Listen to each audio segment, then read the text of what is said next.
and she's been one of the key organisers of the School Strike for Climate and spoke at the Sydney rally in November 2018, so it's really great to have you here.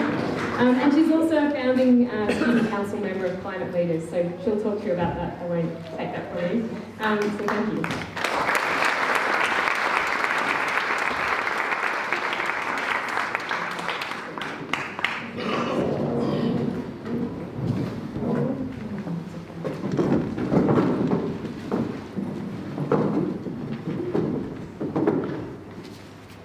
I'd like to start by saying how absolutely incredible it is to be here today.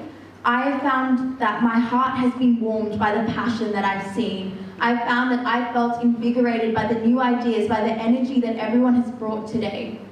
I just wanted to say a big thank you to the team that's put on this convention, has allowed all these people to come together and has created this space for these ideas to be shared, has created this space where we can make this change together. So I just wanted to say a big thank you.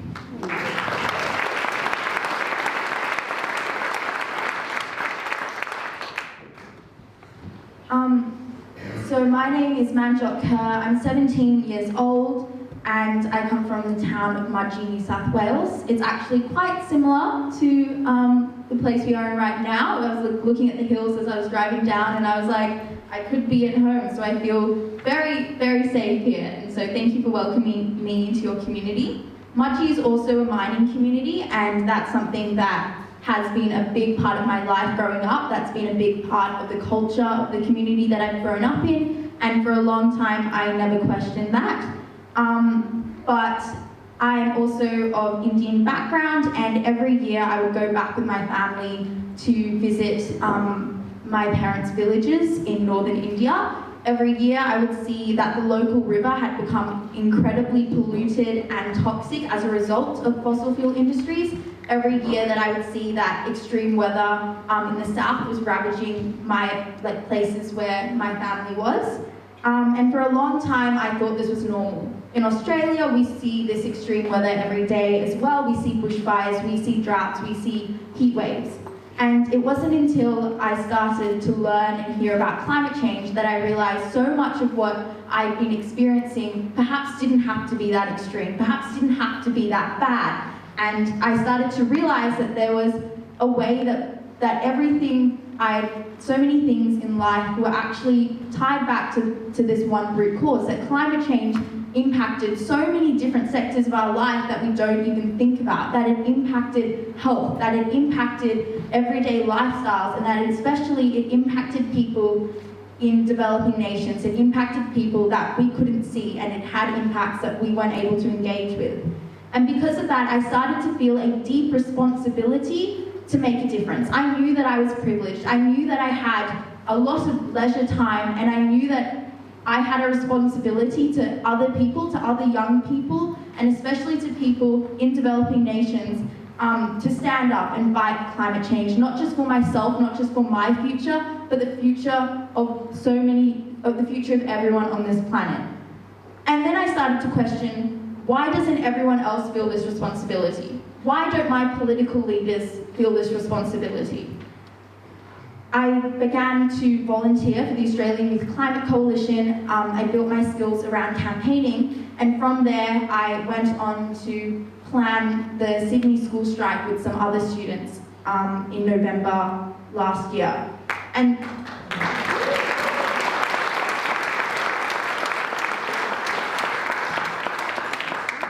the school strike completely reshaped my understanding of what the environmental movement was. I started to realize that this was everybody's fight, and I started to realize that to make true change happen, we needed everybody to get on board.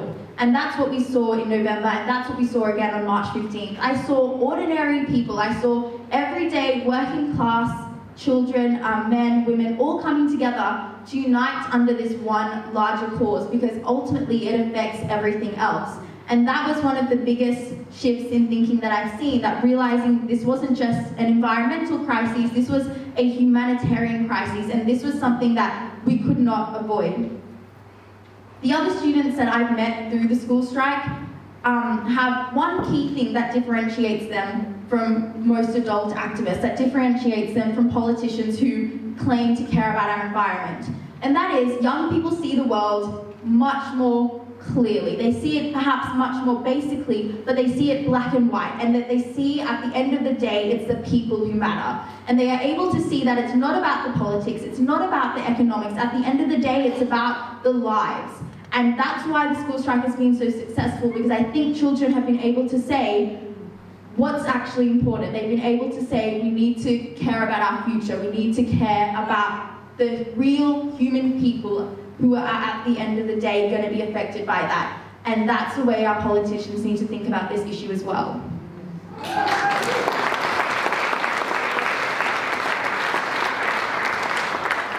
So we have this social pressure, we have these people who want to make a difference, but how do we translate that into the political system? We're often so disillusioned. It feels like politics is something that is out of our sphere. These leaders are people that we can't touch, they're people that we see on the TV screen, and at the end of the day, they don't seem to be able to connect with us. And that's why after the school strike in November, I formed an organisation called Climate Leaders with a few other school strikers to hold our politicians to account. Because if our leaders aren't listening, we need to change who our leaders are. We need to change the way that we interact with them. What Australia needs and what the world needs is a restart of our political system. We need to rethink the way that we think about politics.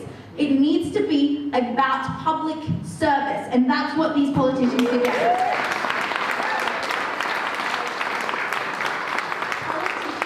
Public servants, they are there to serve their communities, and they are not there to serve themselves.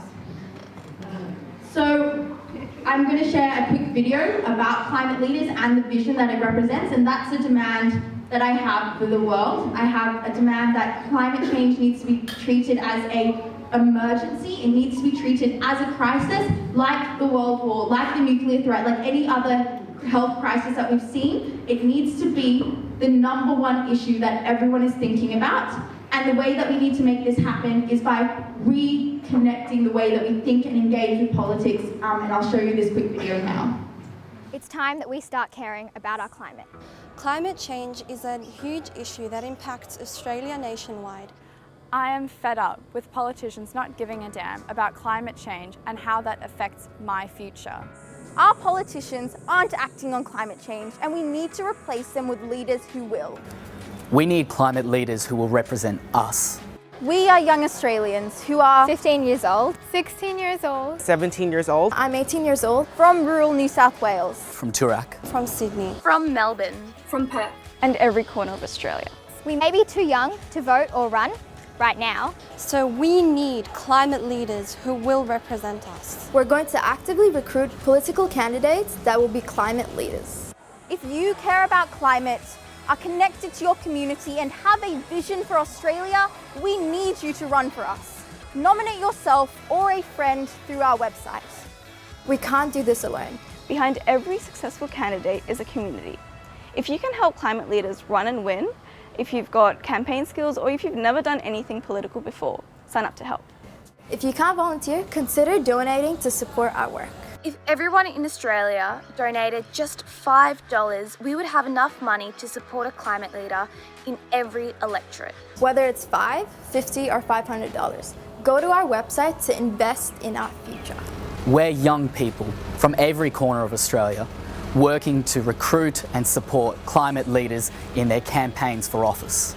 We have a long-term goal to build a majority of climate leaders in government.